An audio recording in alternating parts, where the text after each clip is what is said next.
Islamic banking nkola etambulira ku tteeka lya sharia eritakkiriza kuwola ssente eziriko magoba kiyite interest. Dr. Sulaiman Rujja nga mukugu mu bya sharia agamba nti obutabaawo nkola ya Islamic banking mu Uganda kiremesezza abasiraamu bangi abalina okwewola nga batya okukontana n'eddiini yaabwe. Ayagala emitwalo 2, emitwalo 3, emitwalo 5 atunda ennyaanya mu katale.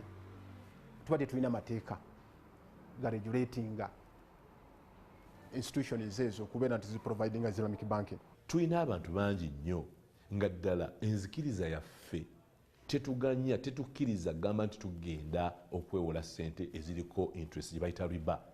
Tumenya mateeka. Okugeza mu nkola eno bw'oba oyagala okubako ky'ogula ng'ennyumba, banka etoola ssente n'egigula oluvannyuma n'egikuguza ku bbeeyi ya wagguluko, olwo ggwe n'obaddiza ssente mu mpolampola okutuusa lw'onoomalayo. Ennyumba yennyini esobola okukola ng'omusingo. Ownership yonna nina ogitransferinga negiteeka mu mannya gawo mba nkuguzizza. So gwe n'osigaza ebbanja erinsasula mu myaka for example 3. Yo Islamic banking bwato bwakola.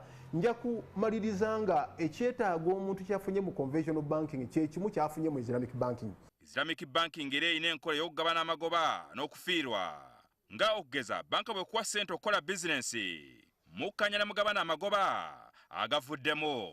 Wabula kino kiba kitegeeza nti banka erina okumanya buli kyokola okwewola ssente zino okuzikozesa bizinensi ezitakontana na tteeka lya sharia. Products nyingi ezisukka ku kuwola tusobola okuwola, tusobola n'okupatanalinga naabo.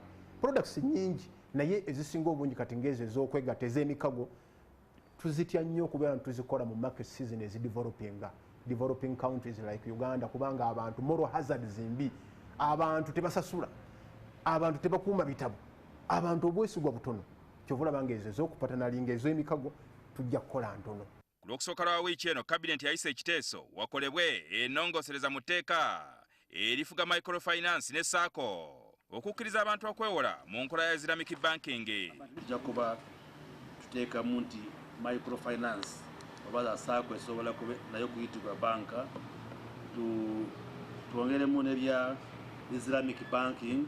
Eyali omubaka w'e Kawempe North Latif Sebaggala y'omu ku baludde nga baagala okulaba ng'enkola eno etongozebwa mu ggwanga. Bw'oba naakola regulations zino ezifuga sako ezivuga microfinance institutions n'endala okulaba nti nazo zifuna product eyo, regulations bwe zinaggwa ng'iza banka bwe zaggwa ne zibeera nga gavumenti taddeewo bwegamba nkola esobola okubeera nti enteekateeka eno etambula, era tujja kulaba nga zikoleddwa era zibeere nga tezitambula nga bw'olaba za Bank of Uganda zaggwa, naye tunafunayo kunnyonnyola kwa gavumenti lwaki banka zino zikyaganya okutandika okukola ate nga bannayuganda bangi bali mu kwesunga Islamic banking products. Abakugu bagamba nti kino gavumenti ekikoze oluvannyuma okukizuula nti abantu bangi beewola mu microfinance zino.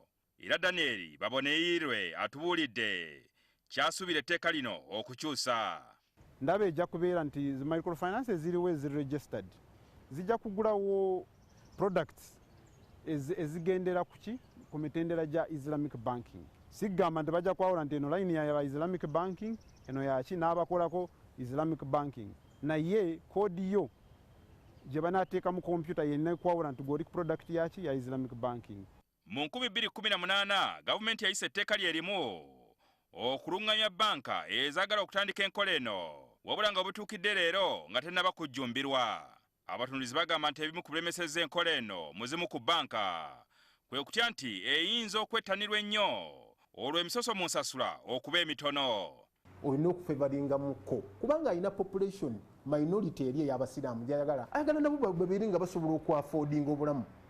So that's why rates ezo ziba za wansi. Wabula Baboneirwe agamba nti okwewola kwa bulijjo tekusobola kukozesebwa kinene kubanga ssente za Islamic banking tezikola buli bizinensi.